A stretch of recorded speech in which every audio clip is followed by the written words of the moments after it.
m'appelle Frédéric Champsio, je suis auteur de romans et psychologue également. Voilà. J'ai écrit 2 ouvrages.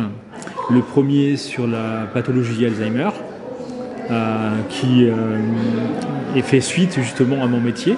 C'est ce qui m'a donné envie justement, donné envie. C'est ce qui a été un élément déclencheur, j'ai envie de dire, pour le passage à l'écriture. Et où j'ai voulu parler non pas de la pathologie Alzheimer, mais d'une personne qui a eu un vécu, qui a toujours un vécu, et qui fait que c'est quelqu'un d'important, de riche, qui a vécu une enfance, qui a vécu une vie de femme, de famille, voilà, avec plein de rebondissements, et pour ne pas justement réduire sa vie à cette pathologie-là, parce qu'à un moment donné, on ne met l'accent que sur la pathologie, et pas sur les émotions, pas sur ce passé qui s'en va d'une certaine façon. Et ce que j'ai voulu traduire dans le roman, c'est que l'entourage, que ce soit la famille, que ce soit les amis, que ce soit les professionnels, puissent essayer d'être les porteurs un peu de cette mémoire qui s'effiloche avec le temps.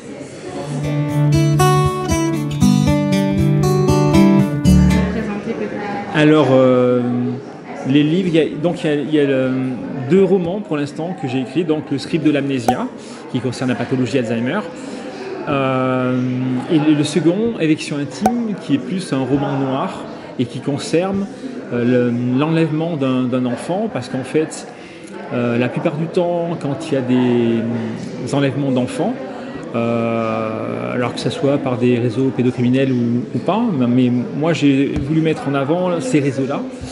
En fait, quand il y a une résolution de l'affaire, que l'enfant est libéré, après enquête, après recherche et tout ça, souvent il y a juste un encadré comme quoi l'enfant a été retrouvé, mais on ne s'intéresse pas forcément à ce qu'il a pu vivre, au traumatisme qu'il a pu subir, et s'il est toujours confronté à ces traumatismes-là, parce qu'ensuite les traumatismes, ça peut avoir des conséquences sur la vie présente et la vie future. Et en fait, dans l'histoire, le héros, enfant, est enlevé, et moi je commence l'histoire avec un langage d'adulte. C'est ce qui m'a été soulevé à certains moments. Pourquoi utiliser un langage d'adulte? Un enfant ne parle pas comme ça avec un langage d'adulte. Je parle du processus de résilience, parce qu'en fait cet enfant a pu être libéré, et en fait il raconte son histoire. Donc si j'utilise un langage d'adulte, c'est parce que l'enfant a été libéré, qui s'en est sorti, entre guillemets,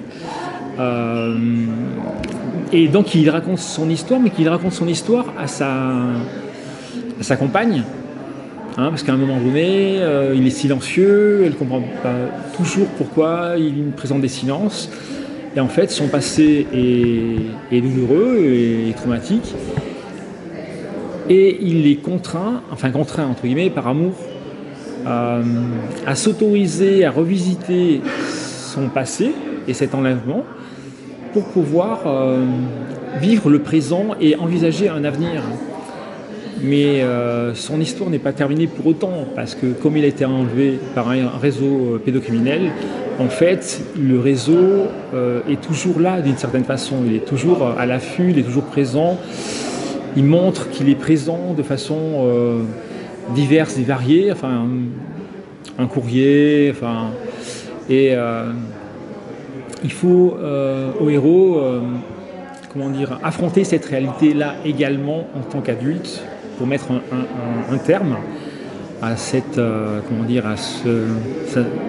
au fait de subir cette situation-là, parce que c'est autant les traumatismes de l'enfance que les désagréments de ce réseau pédocriminel dans sa vie d'adulte. Si à un moment donné, pour qu'il ait une vie, tout simplement, il faut qu'il puisse s'affranchir de ces réalités-là.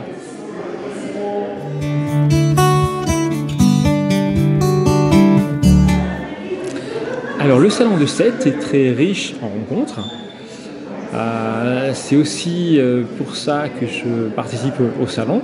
Je viens de Limoges, donc je viens d'un petit peu loin, mais je me suis dit que le fait de pouvoir découvrir le salon de Sète et le fait de pouvoir découvrir un certain nombre d'auteurs, ça permet d'être une aventure riche humainement, où on arrive à se parler les uns avec les autres, en tant que personne, en tant qu'auteur, et parfois même de créer des liens, hein, en se disant que voilà, après le salon, de pouvoir garder des contacts et de pouvoir peut-être ultérieurement profiter à nouveau du salon de Sète si quelqu'un s'autorise à participer à une nouvelle organisation pour l'an prochain. Mais c'est humainement parlant, c'est très riche.